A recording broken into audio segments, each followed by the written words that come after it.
जय हिंद बच्चों, आप सबको स्वागत करते हैं हमारे इस नए वीडियो में, जहां पर हम लोग बात करने वाले हैं रेशियो एंड प्रोपोर्शन के फुल चैप्टर के बारे में। आज का ये वीडियो अगर सही तरह से कर लिया ना आप सबने, तो देखना आप सब लोग रेशियो एंड प्रोपोर्शन में एकदम 100% स्कोर करके आओगे हर एक कॉम्पिटिटिव एग्जाम में। ठीक है, चलो देखते हैं आज का ये क्लास शुरू करते हैं। और मैं हूं आपका गुरु प्रसन्नजीत सर।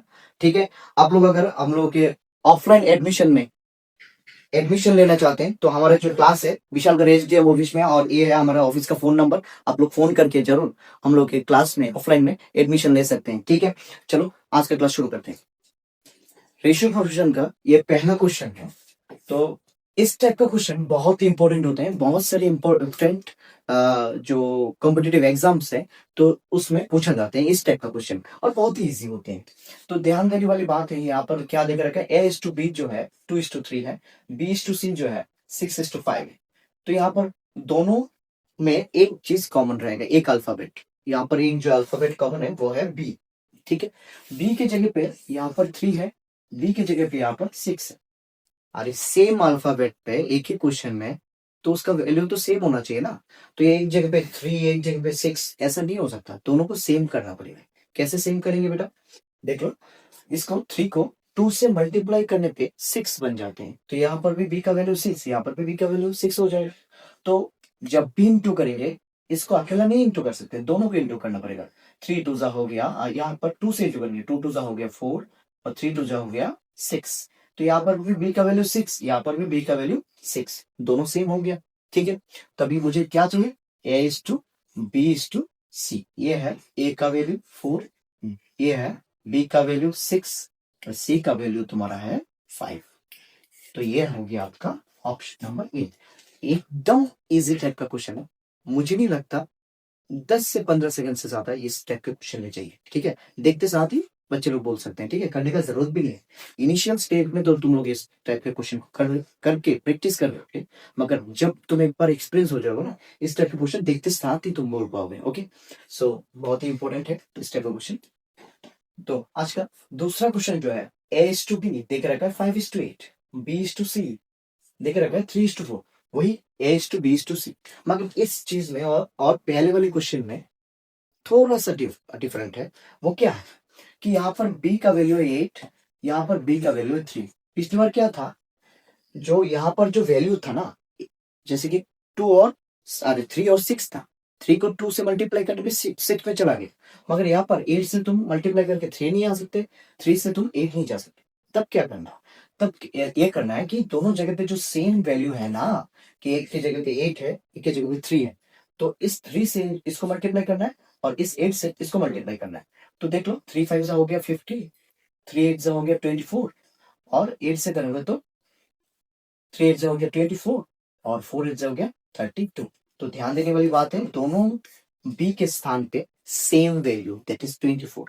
तो यहाँ पर तुम बोल सकते हो A:B:C, सी का वैल्यू कौन होगा, ए का वैल्यू होगा तुम्हारा 15, बी का वैल्यू कितना है 24, और सी का वैल्यू हो गया तुम्हारे 32। ठीक है, तो यहाँ पर जो ऑप्शन होगा, ऑप्शन नंबर फिर से ये ऑप्शन। तो बहुत ही इजी टाइप का क्वेश्चन, ये दोनों पैटर्न को तुम्हें समझना पड़ेगा। ठीक है, कि मुझे बी का जगह पे सेम लाना पड़ेगा। ठीक है, चलो नेक्स्ट क्वेश्चन, क्वेश्चन नंबर 3। तो इस टाइप का क्वेश्चन भी कभी कभी पूछ लेते हैं, डायरेक्टली रेशियो ना देके इस टाइप के पैटर्न में दे देगा और A:B:C मांग लेगा। तो कैसे करना है, तो ध्यान दो, 3A = 4, ठीक है। इस जगह पे ध्यान देना, A:B यहां से मैं निकाल सकता हूं। कैसे, अगर तुम्हें ये ट्रिक पता होगा तो डायरेक्टली कर सकते हो कि ए का जो वैल्यू होगा बी के साथ होगा, और बी का जो वैल्यू होगा ए के साथ होगा। तो 4:3 में लिख सकता हूं। और B:C, मैंने बोला था बी का वैल्यू सी के साथ रहेगा और सी का वैल्यू बी के साथ रहेगा, मतलब इसका वाला इसके साथ, इसके वाला इसके साथ। तो 5:4 होगा यहाँ पर। ठीक है, तो फिर से दोबारा से पिछली बार जैसे क्वेश्चन आ गया। ठीक है, अगर तुम्हें लग रहा है कि ये कैसे आए, तो चलो देख लेते हैं। 3A जो है इक्वल है 4B के साथ, तो मैं लिख सकता हूँ A/B जो है 4/3 है। तो मैं लिख सकता हूँ यहाँ पर A:B दैट इज 4:3, यही तो है ना।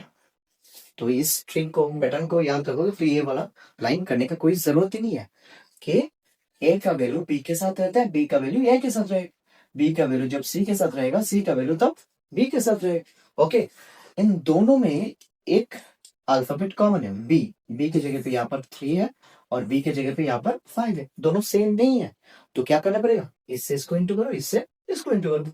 5 से इंटू करोगे तो 5 4 हो गया 20, 5 3 हो गया 15, 3 से इंटू करोगे तो 3 5 15, 3 4 हो गया 12। तो A is to B is to C, A हो गया तुम्हारे 20, बी हो गया तुम्हारे 15 और सी हो गया तुम्हारे 12। 20 इज टू 50 इज टू 12, ये हो गया तुम्हारे ऑप्शन नंबर डी। ठीक है, एकदम इजी टाइप का पैटर्न से। ओके, और याद रखना जो आज जो 20 क्वेश्चन कराएंगे, ये 20 क्वेश्चन तुम्हारे जो कंप्लीट रेशियो एंड प्रोपोर्शन का चैप्टर है, कंप्लीट नॉलेज दे देगा। अगर ये 20 क्वेश्चन प्रॉपर्ली समझ ले गए ना, और हर एक क्वेश्चन का सिर्फ वैल्यू चेंज करके तुम्हें आएगा क्वेश्चन पेपर में, तो इसलिए वैल्यू चेंज करके तुम्हें घर में भी ट्राई करना है। ठीक है, हमेशा याद रखना वैल्यूज चेंज होते हैं, क्वेश्चन का कॉन्सेप्ट जो गुरुजी कराते हैं उतना ही कॉन्सेप्ट रहते हैं, बस एक ही चीज चेंज होता है उसमें, just values. That that one you should क्या करना है, तुम्हें वैरायटी ऑफ वैल्यू से प्रैक्टिस करना है। क्वेश्चन नंबर 4 देख सकते हो, a इज टू बी जो है 4 इज टू 5 है, तो ये है 2a plus 3b is to 3a plus 2b का वैल्यू निकालने बोला है। इस टाइप का क्वेश्चन भी आते हैं और एक इजी टाइप का क्वेश्चन है, मगर आते हैं बहुत। ठीक है, चलो देख लो क्या करते हैं। तो ए के जगह पे क्या बिठाना है, 4 बिठाना है बेटा, और बी के जगह पे 5 बिठाना है। चलो, जब भी मैं ए के जगह पे 4 बिठाऊंगा, 4 2 क्या हो जाएगा 8, और बी के जगह पे 8 हो जाएगा यहाँ पर, और बी के जगह पे 5 बिठाना है, 5 3 हो गया 50, करेक्ट। और यहाँ पर सेम चीज यहाँ पर करना है, ए के जगह पे 4, 3 4 हो गया 12 प्लस 5 2 हो गया 10। तो यहाँ पर हो गया 15 और 8 हो गया 23, और 12 और 10 हो गया 22। दैट्स ऑल, ये हो गया तुम्हारी ऑप्शन नंबर सी। एकदम इजी क्वेश्चन। ठीक है, चलो कॉन्सेप्ट समझना है, जस्ट ए और बी का वैल्यू ले जाके यहाँ पर पुट करना है, रेशियो आ जाएगा। क्वेश्चन नंबर 5 जो है सिमिलर टू क्वेश्चन नंबर 4 ही है। हाँ, मैं बोलूंगा कि तुम लोग ये क्वेश्चन करने से पहले एक बार खुद से ट्राई करो। ठीक है, एक बार ट्राई कर लो कि ये वाला क्वेश्चन तुम्हें आता है कि नहीं, विद इन सेकंड में। चलो, बस पिछले वाली प्रॉब्लम में और इस वाली प्रॉब्लम में एक ही अलग है कि दोनों पिछली बार प्लस में था, एक माइनस में, कोई फर्क नहीं पड़ता है, माइनस है तो माइनस करेंगे बस। ठीक है, चलो देख लो, यहाँ पर 5 है, ए का वैल्यू बी का वैल्यू 3 है, तो 3 5 से कितना होता है 40, माइनस 3 5 हो गया 50।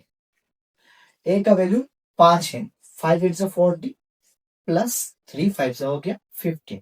40 से 15 चला गया तो बनते हैं 25, और यहाँ पर हो गया 55। दोनों ये 5 के मल्टीपल है, 5 5 से 25, 5 11 से 55, 5 is to 11। ये हो गया ऑप्शन नंबर डी। यही है तरीका बेटा। ठीक है, आशा करता हूँ बहुत सारे स्टूडेंट का ये आंसर के साथ मैच हुआ होगा। ठीक है, तो क्योंकि ये बहुत ही इजी टाइप का क्वेश्चन है, इस टाइप का क्वेश्चन इजी है मगर इंपॉर्टेंट है, क्योंकि इस टाइप के क्वेश्चन बहुत ज्यादा कॉम्पिटिटिव एग्जाम में पूछे जाते हैं। What number should be added in 4:7 so that ratio become 2:3? मतलब 4:7 के में हर एक नंबर के साथ, दोनों नंबर के साथ कौन सा नंबर ऐड करने पे रेशियो 2:3 बनेगा, यही तो है ना सवाल। तो यहाँ पर ध्यान दो, तो 4:7 को मैं इस तरह लिख सकता हूँ 4/7। हर एक नंबर पे मान लेते हैं मैं क्या ऐड कर रहा हूँ, x ऐड करने पे जो रेशियो होता है 2/2:3 होगा ना, मतलब 2/3 होगा। तो यहाँ से x का वैल्यू निकालना है, तो कितना ऐड किया निकल जाएगा, 3 4 12, 3x 7 to 14x 14 plus 2x, 3x से 2x चला गया तो 1x बचेगा, 14 से 12 चला गया तो क्या बचेगा 2। तो इसका मतलब किसको ऐड करना पड़ेगा, 2 को ऐड करना पड़ेगा। तो ध्यान दो क्या क्या क्या मैंने 4:7 था, मतलब 4/7, उसमें कौन सा नंबर ऐड करना है, हर एक में, तो दोनों में सेम नंबर ऐड करना है, क्या x। तो क्या बन जाएगा 2:3। तो यहाँ पर क्रॉस मल्टीप्लाई किया और x का वैल्यू निकालना है। ठीक है, x का वैल्यू 2 है। ठीक है, आज का नेक्स्ट क्वेश्चन 7 नंबर जो क्वेश्चन है, तुम्हें क्या बोला गया, the ratio of the angle of triangle क्या दे रखा है? एक ट्राइंगल है, ट्राइंगल का एंगल का रेशियो देकर रखा है 1:3:5। तो सबसे बड़ा वाला एंगल कितना होगा भाई? एक एंगल 1x है, एक एंगल 3x है, और एक एंगल 5x है। हमें सबको पता है ट्राइंगल के तीनों एंगल मिला के कितना होता है? 180 डिग्री। तो इसका मतलब 1x plus 3x plus 5x सब मिलके कितना हो जाएगा? 180 डिग्री। तो यहाँ पर कितना x? 8 plus 1 9x equal to 180 degree. 9 से डिवाइड करेंगे तो कितना हो जाएगा? x का वैल्यू तुम्हें आ गया 20 डिग्री। तो अगर x का वैल्यू 20 है, यहाँ पर लार्जेस्ट एंगल बोला है, ठीक है। लार्जर एंगल जो है कौन होगा? 5x होगा। 5 इंटू 20 हो गया तुम्हारे 100 डिग्री। अगर स्मॉलर एंगल बोलता तो ये 20 डिग्री होता, तो मगर यहाँ पर लार्जर एंगल बोला है तो ये 100 डिग्री होगा। तो ध्यान देने वाली बात है कि यहाँ पर मुझे इतना पता होना चाहिए कि तीनों एंगल का सम कितना है। यहाँ पर 3 एंगल दिया है, कभी कभी 4 भी तो एंगल हो सकते हैं ना। तो 4 एंगल होगा तो वो ट्राइंगल नहीं होगा, वो तब क्वाड्रिलेटरल बन जाएगा। चार एंगल जब होगा, चारों एंगल का सम होता है 360 डिग्री, ये याद रखना है, ठीक है। ज्यादातर जो आते हैं ना 3 एंगल और 4 एंगल ही आते हैं। मगर मान लो कभी 5 एंगल का आ गया, 6 एंगल का आ गया, 7 एंगल का आ गया, तब तुम्हें तो एंगल तो पता नहीं होगा ना। तो एंगल पता करने का फॉर्मूला क्या है? n-2 into 180 degree. ठीक है। नंबर ऑफ साइड, कितना साइड्स है उससे पता चल जाएगा तुम्हारा उस साइड का, मतलब उस जो पॉलीगन है उसका एंगल, टोटल एंगल कितना है। जैसे कि मान लो नंबर ऑफ साइड 3 है, सबसे मतलब नंबर्स ऑफ साइड कम में 3 नंबर्स ऑफ साइड से ट्राइंगल बनता है। ये तो सबसे छोटा वाला जो पॉलीगन है। इसके बाद क्वाड्रिलेटरल आता है, इसके बाद पेंटागन, हेक्सागन, हेप्टागन, ऑक्टागन, ऐसे ही चलता है। तो इसका मतलब जब भी ट्राइंगल होगा 3-2, क्योंकि ट्राइंगल में 3 साइड होते हैं, 3-2 मतलब 1 इंटू 180, 180 डिग्री हो जाएगा। जब भी क्वाड्रिलेटरल बनेगा तो 4 साइड होगा ना, 4-2 दैट मीन्स 2, 2 इंटू 180 360 डिग्री। जब भी 5 साइड होगा 5-2 that means 3, 3 into 180 that means 540 degree, ठीक है। इस तरीके का मतलब तुम्हें इस तरह से, इस वाले फॉर्मूले से कोई भी एंगल निकाल सकते हो अगर नंबर ऑफ साइड पता है तो, ठीक है। तो नंबर ऑफ साइड पता होना चाहिए इसमें। एन का मतलब होता है नंबर ऑफ साइड्स।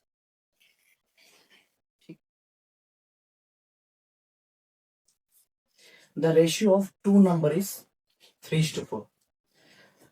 दो नंबर का रेशियो है 3:4। 30 is added each of the number, दोनों नंबर के साथ ही तुम 30 प्लस करो, तब जो रेशियो बनेगा 9:10 बनेगा। तो क्या है? सम निकालो, find the sum of the numbers, दोनों नंबर का सम निकालो। तो ध्यान दो, तो एक नंबर में मान लेता हूं 3x, दूसरा नंबर में मान लेता हूं 4x। तो दोनों नंबर के साथ कितना ऐड करने के लिए बोला है? 30 ऐड करने के लिए बोला है। चलो दोनों नंबर के साथ 30 ऐड करते हैं। तब जब रेशियो हो जाएगा क्या हो जाएगा? 9:10, दैट मीन्स 9/10, ठीक है। तो इस टाइप के क्वेश्चन को कैसे हल करें भाई? क्रॉस मल्टीप्लाई कर लो, 30x प्लस 30 इंटू 10 बनेगा 300, 4 9 36x, 3 9 27, 270। तो ध्यान दो, 36 से अगर 30x चला गया तो 6x बचेगा यहाँ पर। 300 से अगर 270 चला गया, मुझे लगता है यहाँ पर 30 होगा। तो 6 से अगर 30 को डिवाइड करूं तो x का वैल्यू तुम्हें कितना मिल गया? 5 मिल गया ना x का वैल्यू। तो अगर x का वैल्यू 5 है तो एक नंबर क्या है? 3x, दूसरा नंबर क्या था? 4x था। तो 3 5 जा एक नंबर हो गया 15, और 4 5 जा एक और एक नंबर हो गया 20। 15 और 20 को प्लस करने पे कितना होता है? 35। ये हो गया ना तुम्हारे आंसर, ठीक है। तो ये वाला तरीका फॉलो करना है। ध्यान दो क्या बोला है? दोनों नंबर के साथ 30 प्लस करें। दोनों नंबर मुझे पता नहीं, एक नंबर 3x है और एक नंबर 4x है। दोनों नंबर के साथ 30 प्लस करने पे कितना होता है? 9/10। तो अभी क्रॉस मल्टीप्लाई करने पे 10 से मल्टीप्लाई करने पे 30x, 300, 36x, 3 इंटू 9 इंटू 30 होता है 270। तो 36x से 30x चला गया तो कितना बचेगा? 6x। इससे इसको माइनस करो तो 30, 6 से 30 को डिवाइड करो तो आंसर हो जाएगा यहाँ पर 5। तो x का वैल्यू अगर 5 है तो एक नंबर पे इसमें 5 का मल्टीप्लाई और इसमें भी 5 का मल्टीप्लाई करने पे दोनों नंबर मिल जाएगा ना। 3 5 जा 15 और 4 5 जा 20, दोनों नंबर मिल गए। दोनों नंबर का क्या निकालना है, सम निकालना है, सम प्लस। ठीक है, चलो क्वेश्चन नंबर 9 में क्या बोल रहे थे, the ratio of 3 numbers is, क्या देख रखा है, 1/2, 2/3, 3/4। Difference between the largest and the smallest number is 23। मतलब सबसे बड़ा वाला नंबर और छोटे वाले नंबर में डिफरेंस, ठीक है, कितना है, 27 है। तो स्मॉलेस्ट नंबर निकाल। बेटा यहाँ पर मुझे समझ में नहीं आ रहा है, बहुत सारे स्टूडेंट को, मुझे तो समझ में आ रहा है, बहुत से स्टूडेंट को समझ में नहीं आ रहा होगा। तो यहाँ पर बड़ा कौन सा है, छोटा कौन सा है, मुझे तो दिखाई दे रहा है भाई, बड़ा ये है, छोटा ये है, मगर समझ में नहीं आ रहा है। ठीक है, चलो ध्यान दो कैसे इजी वे से कर सकते हैं हम लोग। यहाँ पर जो डिनोमिनेटर है ना, 2 है, 3 है, 4 है, ये तीनों का एलसीएम निकालो। 2 3 4 का एलसीएम 12 है। ठीक है ना, मुझे लगता है सबको आता होगा, अगर नहीं आता है तो देख लो। 2 3 और 4 2 से डिवाइड होगा तो 1 3 2 3 to 6 6 to the 12 एलसीएम। तो जो एलसीएम आया ना, इससे सबको इंटू कर दो। अगर यहाँ पर मैं 12 डाल दूं, यहाँ पर भी मैं 12 डाल दूं, यहाँ पर भी मैं 12 डाल दूं, तो 2 से 12 को डिवाइड कर तो कितना आ जाए, 6। 3 से 12 को डिवाइड कर तो कितना आ जाए, 4। 4 2 से कितना हो गया, 8। 4 से 12 को डिवाइड कर 3, 3 से कितना हो गया, 9। तो ये है सबसे छोटा वाला, ये है सबसे बड़ा वाला। ठीक है, तो लार्जेस्ट और स्मॉलेस्ट में जो डिफरेंस है 27 है। तो लार्जेस्ट है 9 और स्मॉलेस्ट है 6। 9 से 6 माइनस करेंगे तो कितना हो जाएगा, 3x इक्वल्स टू कितना, 27। 3 से अगर 27 को डिवाइड करें तो x का वैल्यू कितना, 9। तो स्मॉलेस्ट नंबर बोला है ना, स्मॉलेस्ट नंबर तो 6x हो गया ना। तो 6 9 जा 54 हो गया तुम्हारे सही उत्तर, 54 ऑप्शन नंबर ए। तो एकदम इजी। ओके, तो ये जो तरीका है तुम्हें जानना होगा कि किस तरह से तुम इजी वे से जान सकते हो कि कौन सा छोटा है कौन सा बड़ा है। अगर छोटा और बड़ा आइडेंटिफाई करने में दिक्कत हो गया तो तुम ये क्वेश्चन नहीं कर सकते हो। ठीक है, नेक्स्ट क्वेश्चन जो है बेटा, 84 is divided into the ratio 5:9, then which of the following is larger part? तो लार्जर पार्ट निकालने बोला है बेटा। जो हम लोग जो सोचते हैं ना, डिवाइड करते हैं, तो यहाँ पर सोचते हैं कि दो भागों में डिवाइड किया, क्योंकि टू रेशियो में दो पार्ट है ना, मगर ऐसा नहीं बेटा। मैं एक पार्ट है 5 पार्ट और एक भाग है 9 पार्ट।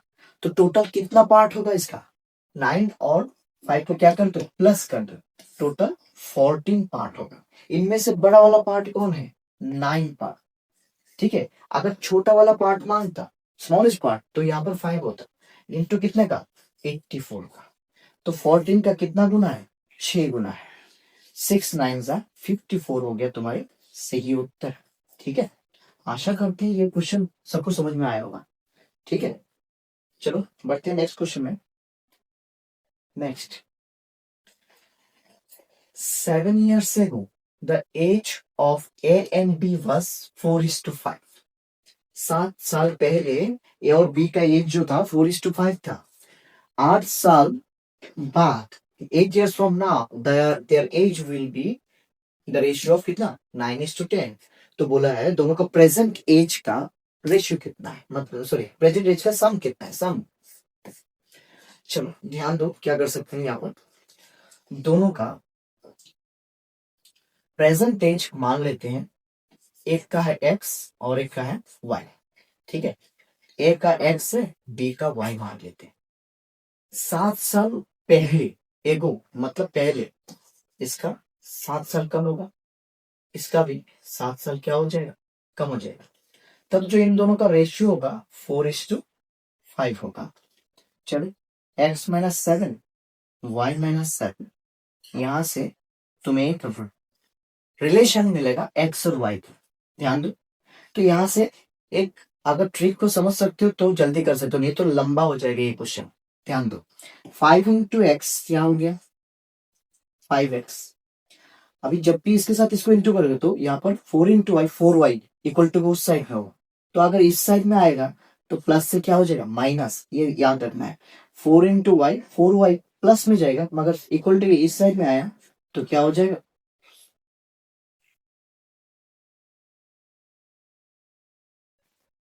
क्या बन जाएगा 4y।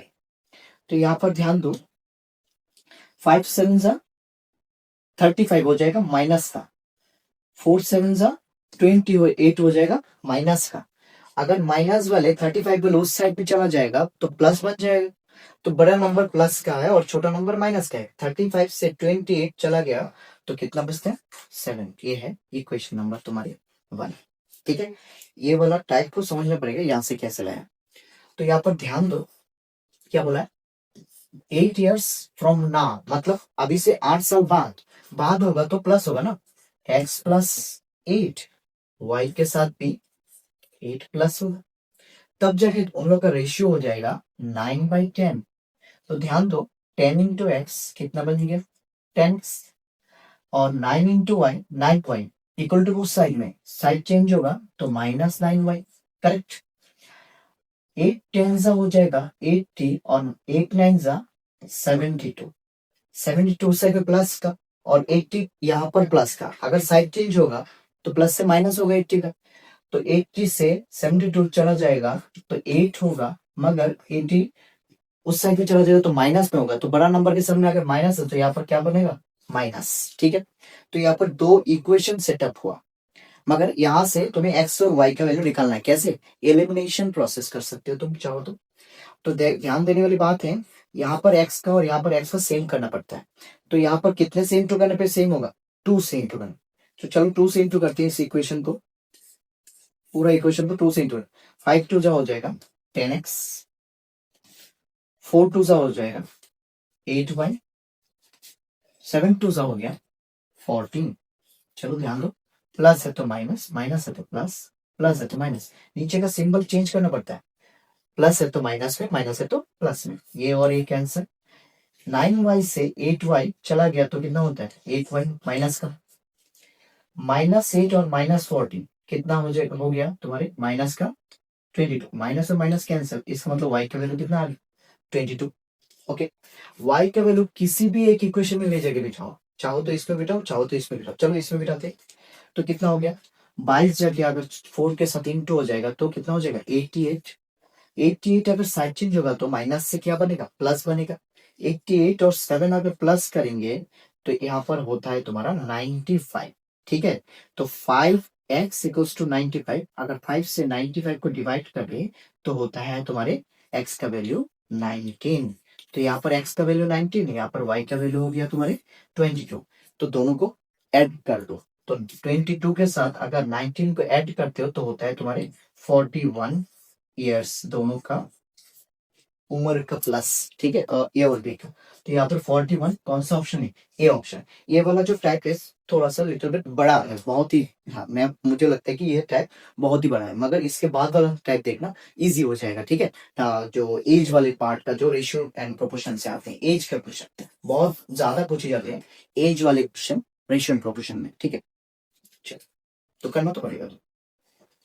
ठीक है, ध्यान देना ये जो पार्ट है तुम्हें कम से कम 2 से 3 बार प्रैक्टिस करना पड़ेगा, तब जाके एक पार्ट तुम्हें समझ में आएगा। ठीक है, तो हर क्वेश्चन तो इजी नहीं होगा। अगर हर क्वेश्चन इजी होता तो हर कोई कॉम्पिटेटिव एग्जाम में मतलब टेकल डाउन कर लेता, मगर तुम्हें अगर बाकी सबसे अलग बनाना है तो इस टाइप का क्वेश्चन को हल करना आना पड़ेगा। ठीक है, तभी जाके तुम और उनमें से मतलब जो लोग थोड़ा सा कमजोर है उनसे थोड़ा सा डिफिकल्टी बना सकते हो।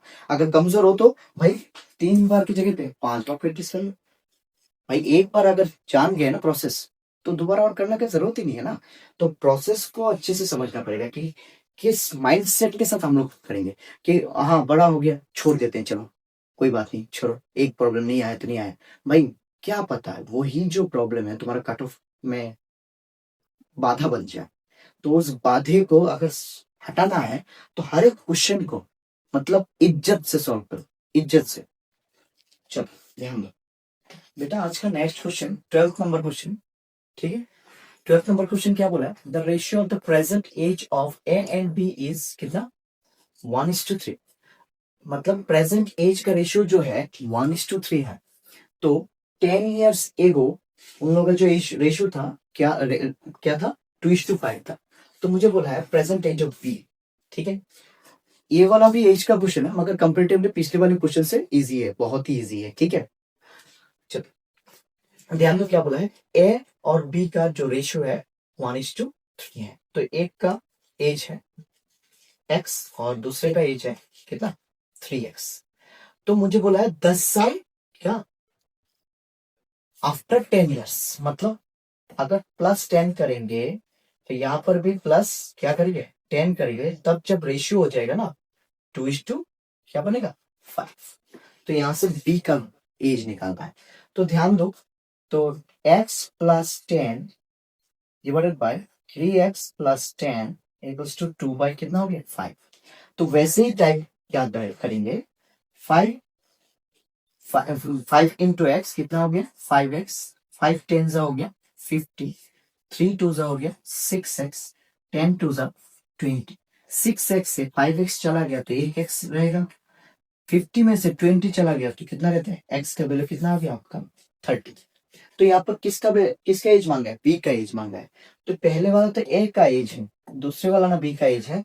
तो मतलब एक्स तक कितना गुना 3 गुना, 3 इंटू 30, यहाँ पर आंसर हो जाएगा 90 ईयर्स। ठीक है बेटा, कैसा लग रहा है क्लास? अगर अच्छा लग रहा है, समझ में आ रहा है, तो जरूर से अपने दोस्तों के साथ शेयर कर दो। ठीक है, और खुद भी लाइक बटन को और शेयर बटन को दबा दो, फॉलो कर लो। ठीक है, तुम्हारा तो कुछ नहीं जाता हूँ मगर मेरा बहुत ज्यादा फर्क पड़ता है। ठीक है, चलो ध्यान दो कि यहाँ पर कितना आया 90 ईयर्स। क्या है कि 1:3 के रेशियो में था A:B। ठीक है, अगर ए का जो एज है क्या हो जाएगा x और बी का एज जो होगा 3x, दोनों के साथ 10 ईयर्स बाद बोला है तो प्लस करेंगे 10, तब रेशियो हो जाएगा 2:5। तो यहां से हम लोग निकाल सकते हैं क्रॉस मल्टीप्लाई करके x का वैल्यू। जैसे ही मुझे x का वैल्यू निकल आएगा तो मुझे देखना है कि किसका एज निकालना है, ए का या बी का। मैंने देखा बी का, तो बी के साथ x का वैल्यू इंटू कर दिया। 30 इंटू 3 कितना हो जाएगा 90 ईयर्स। ये हो गया बी का age. Okay, option number D. चलो, आशा करते हैं समझिए। ठीक है, चलो बढ़ते हैं नेक्स्ट क्वेश्चन में। Question number 13, 4 years ago the ratio of the A and B is 4:5, or 8 years from now their age become 11. तो find the sum of their present age।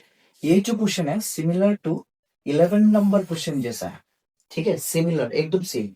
मैं होमवर्क के लिए दूंगा और आंसर कमेंट में देख देना। ठीक है, और याद रखना ये जो टाइप है थोड़ा सा लेंथी होता है, तो इसलिए मैंने और एक क्वेश्चन डाला, क्योंकि तुम लोग का अगर प्रैक्टिस हो सके। अगर प्रैक्टिस अच्छे से नहीं होगा ना तो भाई एग्जाम हॉल में वो क्वेश्चन नहीं जाएगा आंसर। तुम्हें लगेगा कि हाँ हो गया, मगर प्रैक्टिस सही तरह से करना है। तो ये वाला क्वेश्चन तुम्हें प्रैक्टिस करना होगा। ठीक है, similar to question number 11। 14 number, the ratio of the income of A and B is 5:4। Income जो रेशियो है, इनकम का रेशियो है दोनों दो आदमी का, मान लो 4:5। ठीक है, दो लोगों का इनकम का रेशियो है, sorry 5:4। And the ratio of their expenditure कितना है 4:3। तो इसका मतलब खर्चे का जो रेशियो है 4:, कितना है 3। और उन लोगों ने दोनों ने बोथ आर सेविंग कितना 8,000 रुपीज एंड ऑफ मंथ। हर एक जो लोग हैं क्या करते हैं 8,000 रुपए बचाते हैं, बचत करते हैं हर एक महीने। तो मुझे बोला है कि find the difference between their income. चलो उन दोनों के बीच का जो डिफरेंस है इनकम का वो निकालते हैं। ठीक है, तो इन दोनों के बीच का डिफरेंस देख लो। तो इसका एक प्रोसेस है, इनकम और एक्सपेंडिचर कितना है 4:5। अगर 4:3, ये अगर शॉर्टकट प्रोसेस याद रख सकते हो तो जल्दी बन सकता है। यहाँ पर ध्यान देने वाली बात है कि इसके साथ इसका इंटू करो, इसके साथ इसका इंटू करो। 4 4 से कितना होता है 60, 3 5 से कितना होता है 50। इससे इसको माइनस करेंगे तो गैप कितना है 1। तो 1 इक्वल्स टू कितना 1x इक्वल्स टू 8,000। सेविंग्स सही है, ठीक है, सेविंग्स कितना का सेविंग्स है, ये इससे कितना सेविंग सेव करता है ज्यादा, 8 गुना सेव करता है, ठीक है। तो 1x इक्वल्स टू कितना 8,000, तो डिफरेंस ही हो जाएगा उनका आंसर है 8,000, ठीक है। अगर ये वाला तरीका शॉर्टकट तरीका याद नहीं रखते तो शॉर्टकट तभी याद होता है जब तुम्हें मतलब बहुत ज्यादा प्रैक्टिस करते हो। तो मैं इसको थोड़ा सा एक्सप्लेन करके बताता हूँ कि कैसे होगा। हमें सबको पता होना चाहिए जो इनकम जो होते हैं, इनकम हम लोग खर्चा भी करते हैं, साथ में जो सेव करते हैं इन दोनों का प्लस होते हैं इनकम, ठीक है।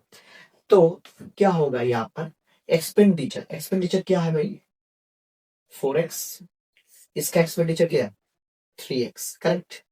इसके साथ सेव कितना किए 8,000 सेव किए, दोनों ने ही 8,000 सेव किए, तब जाके ये देखो एक्सपेंडिचर प्लस सेव हो जाते इनकम, इनकम कितने 5x और इसमें है 4x, और x x तो ऊपर नीचे कैंसिल हो जाएगा ना, तो यहां से भी निकाल सकते हो 5 3 15x, 5 8 कितना हो गया 40,000 हो गया यहाँ पर, 4 4 16x, 4 8 32, ठीक है। तो 15 से 16 चला गया तो एक एक्स बचता है, 40,000 से 32,000 चला गया तो कितना बचता है 8,000, तो एक्स का वैल्यू कितना है 8,000। और इन दोनों के इनकम का डिफरेंस कितना है, इनकम का डिफरेंस क्या है, एक ही तो है ना, 4 और 5 के बीच में 4x और 5x और 4x के बीच में कितना का डिफरेंस 1x, तो x का वैल्यू अगर 8,000 हो गया 1x कितना होगा 8,000 ही तो होगा ना। ये हो गया तुम्हारा बेसिक जो तरीका है। अगर इस तरीके को नहीं याद कर सकते हो तो शॉर्टकट वाला याद कर लेना, क्या होता है 4:3 है एक्सपेंडिचर का और इनकम का होगा 5:4, इसके साथ इसका इंटू इसके साथ इसका, 4 4 से कितना हो गया 16, 3 5 से कितना हो गया 15, इन दोनों का बीच में गैप कितना है पानी, इसका मतलब 8,000 ही हो जाएगा आंसर, क्योंकि सेफ। ओके, चलो आशा करता हूँ समझ में आया हो। चलो नेक्स्ट क्वेश्चन क्या बोला है, द सम इज 70,000, ये जो 70,000 है ना डिवाइड करेंगे ए बी और सी के बीच में सचे हुए, जो ए इज टू बी है 2:3 और बी इज टू सी है 4:5, तो ए का शेयर बताओ। तो भाई कितना भाग होगा 70,000 का पता नहीं, चलो पहले वो निकालते हैं। ए इज टू बी कितना लेके रखा है 2:3 और साथ में बी इज टू सी देके रखा है 4:5 कितना 5,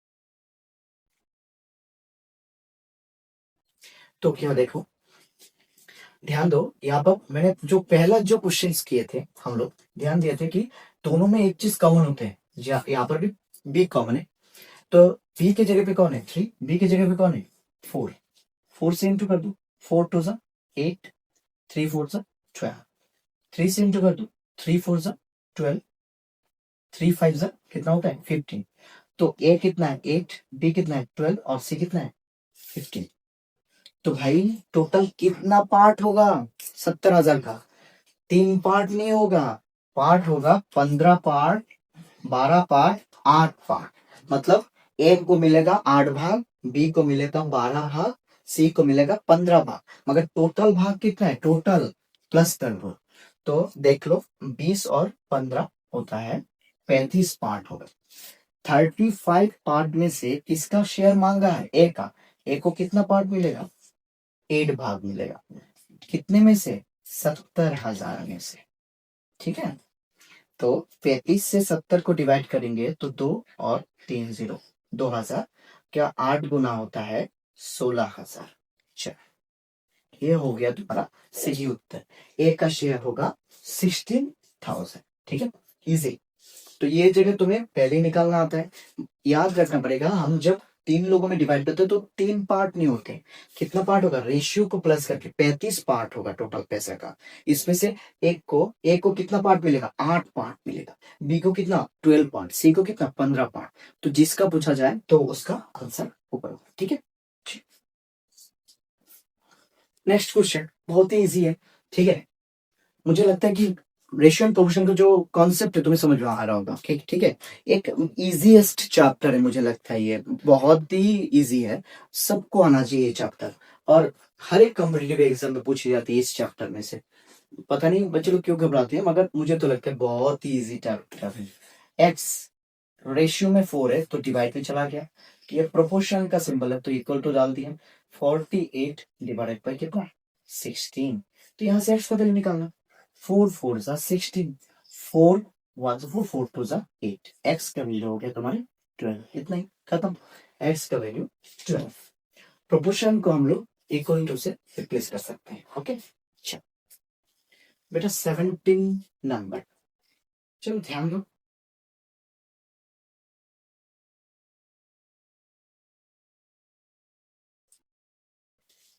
अभी ना जो क्वेश्चन देके रखा, तीन रेशियो प्रोपोर्शन का फॉर्मूला जानना पड़ता है, ठीक है, फॉर्मूलेस,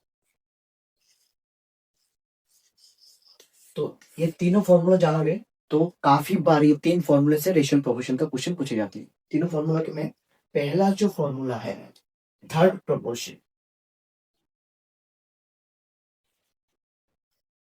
थर्ड प्रोपोर्शन का फॉर्मूला होता है B square by A.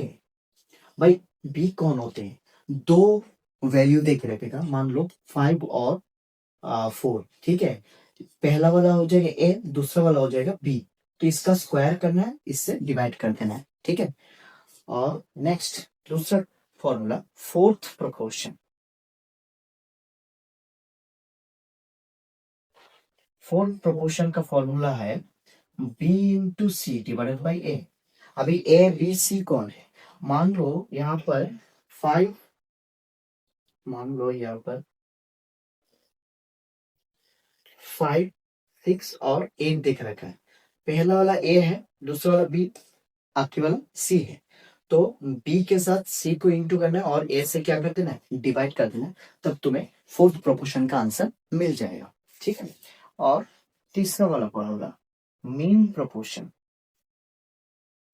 Mean proportion का जो फॉर्मूला होता है root over of A B, दो वैल्यू देखे रहेगा, बोलेगा मीन प्रोपोर्शन निकालो, रूट में इन दोनों का इंटू कर देना, तुम्हें आंसर मिल जाएगा। ओके, तो ये तीनों फॉर्मूला नोट डाउन कर लो, ठीक है।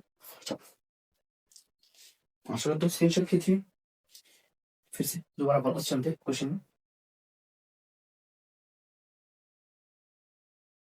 तो यहाँ पर थर्ड प्रोपोर्शन बोला, यहाँ पर क्वेश्चन गलत हुआ है, ठीक है। Find the third proportion of 5 4 and 12, question गलत हुआ है, दो नहीं रहेगा, तीन नहीं रहेगा, दो नंबर रहेगा थर्ड प्रोपोर्शन में, ठीक है।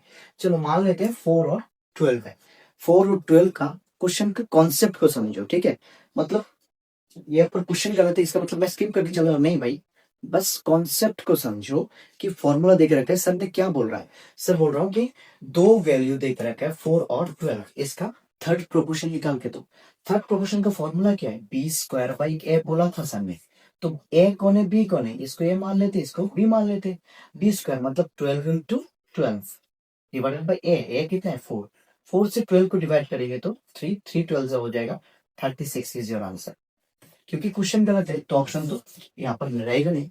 तो इस टाइप का अगर क्वेश्चन आ जाए थर्ड प्रोपोर्शन, याद रखना क्या करना है, बी स्क्वायर बाई ए, इसका मतलब 12 इंटू 12 डिवाइडेड बाई 4, इस तरीके से करना है, तो इसका आंसर होगा 36। नेक्स्ट क्वेश्चन जो है फोर्थ प्रोपोर्शन का डाला हूं, 6 12 और 5 का फोर्थ प्रोपोर्शन निकालो। भाई फोर्थ प्रोपोर्शन का फॉर्मूला क्या है, B into C divided by A होता है, तो बी इंटू सी, पहला वाला तो ए होता है, इसके बाद बी, जिसके बाद ये है सी, इसका मतलब क्या है, बी मतलब 12 इंटू सी मतलब 5, ए 6 से डिवाइड करो, तो 6 से 12 को डिवाइड करो तो 2, 5 2 हो जाएगा 10, ये हो गया तुम्हारा सी आंसर। ओके, तो ये है सी ऑप्शन, 8000 कर देते हैं, तो कितना हो गया देख लो, 5 8 कितना होता है 40, कितना जीरो, 3 0 2 0 5 0 और 2 3 4 5 0, ठीक है। तो इसको रूट से निकालते हैं, 4 कितने का स्क्वायर है, 2 का स्क्वायर है, ठीक है ना, कितना शून्य है, 1 2 3 4 5 6, 6 शून्य है ना, जब भी 6 शून्य रहते हैं रूट से निकालने पे 3 शून्य हो जाता है, ठीक है। तो कितना हो जाएगा आंसर 2000। अगर 8 शून्य रहता हूं तो 4 शून्य आता, ठीक है, तो यहाँ पर 2000 होगा सही उत्तर। ऑप्शन नंबर ये मीन प्रोपोर्शन का formula, root over of A into B. आज का लास्ट क्वेश्चन, अंतिम क्वेश्चन, मुझे लगता है ये क्वेश्चन को एक सेकंड के लिए तुम लोग को देना चाहिए, कोशिश करो कितना होता है, मुझे लगता है आना चाहिए आंसर तुम लोग को। और तो डायरेक्ट मीन प्रोपोर्शन बोला है, फॉर्मूला तो पता ही है, रूट ए इंटू बी। वीडियो को पॉज करके तुम्हें करना चाहिए पहले, ठीक है। चलो ध्यान दो, रूट ए इंटू बी, ए का वैल्यू कितना है 0.64, बी का वैल्यू कितना है बेटा 0.81। तो मुझे क्या करना है, रूट से निकालना है ना बेटा। 64 कितना का स्क्वायर होता है 8 8 से 64, पॉइंट के बाद 2 घर है तो एक घर पे है। 81 9 का स्क्वायर, पॉइंट के बाद 2 घर है तो एक घर पे है पॉइंट, रूट से निकलेगा तो, ठीक है। 8 9 72, कितना हो गया 0.72 हो गया तुम्हारे सही उत्तर, ऑप्शन नंबर ए, ठीक है बेटा। तो कैसा लगा आज का क्लास, तुम लोग जरूर कमेंट सेक्शन में बताना। बस ऐसा ही सीरीज चाहिए तो मैं हर वक्त तुम लोगों के साथ हूँ और हमेशा नया नया टॉपिक बनाता रहूंगा और तुम लोगों को कॉम्पिटिटिव एग्जाम के लिए मैं हेल्प जरूर करूंगा, ठीक है। जो रेगुलर वीडियो आएंगे आपसे, ठीक है, आप लोग जरूर से चैनल के साथ बने रहिए।